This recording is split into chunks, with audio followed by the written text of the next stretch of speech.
Let me, before giving it to the audience, last but not least, give the floor to Paul Dorosh, who's the Director of Development Strategies and Governance here at IFPRI. Well, Paul, you have worked along on rural development, agricultural development strategies. If we listen to this story and what Nnaemeka has been telling, it seems to be like such an obvious proposition to do. As also Catherine said, we see more spreading of cold chain development and dry chain development in other parts of Africa and Asia. Some even call that as part of the quiet revolution in food systems that's changing a lot around for the better, in mostly particularly where it comes to food security and solving food safety problems. So maybe good to further reflect on this. If this seems to be like such an obvious thing to do, why aren't private businesses and governments not supporting this widespread its development, particularly in Africa, where the development of cold chains seems to be still so poorly taken off? So what do you think should be the ways to scale this up, and what are other factors we should bear in mind when thinking about why this is not spreading out more than it is? Well, thank you, Rob. It's a pleasure to be here. I think IFPRI research on these issues suggests that the value chains here haven't been so much overlooked, but that the conditions haven't always been right in many countries for these value chains to take off. And we're seeing more and more that the conditions are being met in a growing number of countries. And my remarks are going to largely be based on research done by Bart Minton and others. And Bart gave me some very helpful email comments. If you like what I have to say, thank Bart. If you don't like it, don't blame Bart. It was me. But some of the work that Bart, Tom Reardon, and others did a while back in India, and in particular in Bihar, a very poor state, focused on the potato value chain and the kind of investments that needed to come together and policies. So you had a whole host of things that came together that made this sector take off. There were market reforms in terms of deregulation, allowing entrepreneurs, allowing businessmen to use cold storage for more than just potato seed. Go figure, there had been a regulation that had limited that. But the market also was privatized in India, and previously only licensed agents could operate in wholesale markets.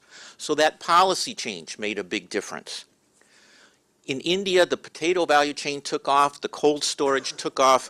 Also, there were investment subsidies. Maybe not the best policy for every country, but that was one part of what was happening in India. But there was also things on the public service side, the investments in the roads and electricity. And we've been hearing that from some of the other panelists. And that was key. There was also in India, to make something work like this, was the investments in agricultural research and extension, particularly on the potatoes in that case. But you can look at sub-Saharan Africa and East Africa, ongoing work by Bart and team in Uganda and in Ethiopia, and there you get a contrast between something that's working, more or less, and things that aren't working quite as well. And that means working in Uganda on some of these value chains, the cold storage, and not so much in Ethiopia. And several key factors that have been named by several of the panelists already. One has been access to foreign exchange. It's been a big constraint in Ethiopia. He talked about importing machinery, chilling tanks in the case of Ethiopia for milk, for the dairy value chain. It's hard to get the foreign exchange and the import license for these things, and that can put a brake on this whole process. Contrast Uganda, that foreign exchange was available, and that enabled that dairy value chain to grow and develop. Another big one was access to capital. And in Bangladesh and India, this famous taking off of the potato value chains, yeah, the capital was available. And the equipment may have been very capital intensive, but it was possible for these entrepreneurs to get the capital. That's not so easy in Ethiopia, quite a bit easier in Uganda. A couple times the issue of scale has been mentioned. And I think that's one of the big reasons why we haven't seen these value chains take off as much in some of these countries, because the scale hasn't always been there. And now we're seeing these countries, Ethiopia, Uganda, many other countries, per capita incomes are growing, urbanization is growing, the market for high quality, high value tomatoes or potatoes or whatever, dairy, is growing very quickly. And so that makes it possible for these investments to pay off. And then finally, stability of policy and government transparency.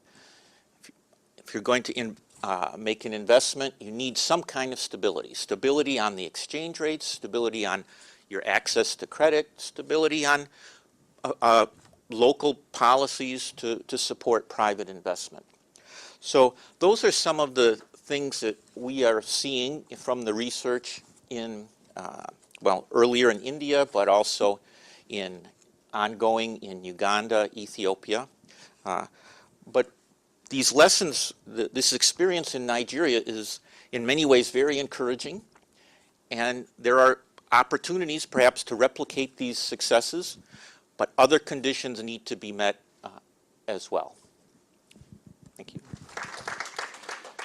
Thank you, Paul, and also for referring to other experiences to clarify what kind of hurdles there may be, but particularly which elements may need to be falling into place. It's not just good entrepreneurship, it's broader organization, the finance, and of course also a good policy framework, good enabling environments, regulatory or policy wise. So question is, how can we make this this happen in practice so that this becomes a normal rather than the exception also in Africa?